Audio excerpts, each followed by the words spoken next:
Assalamualaikum, minta napa yo? Ini ada pulsa tinggi. Murajih Habibi lima dong bapa dong jabu galak dong dong sejati ada Habibi pilong ja dong tom ja. Sedati awalnya dikenal dengan istilah meratib. Diyakini telah berkembang pada saat agama Islam populer di Aceh. Kala itu, tari sedati mengalami pergeseran nilai yang mulanya dijadikan sebagai media dakwah, beralih menjadi tari perang atau tribal war dance. Hal ini dibuktikan dengan syair dan gerakan yang bisa membangkitkan semangat patriotisme orang Aceh dalam menegakkan Islam dan melawan kolonialisme penjajahan Belanda.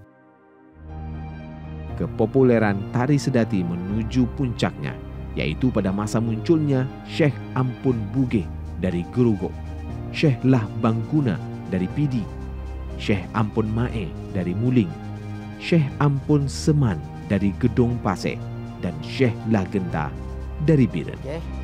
Ulun dua ampi, upete lime dari Goyan, insyaAllah berhasil. Turunkan sama Banguna, diwasitkan sama Banguna. Tiju na ada purno dengan orang ayah. SMA ada juga.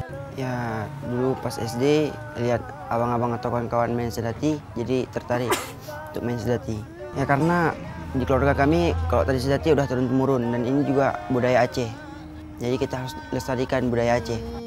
Bila mu beri salam minta nabuli nalagamaku alaku kau.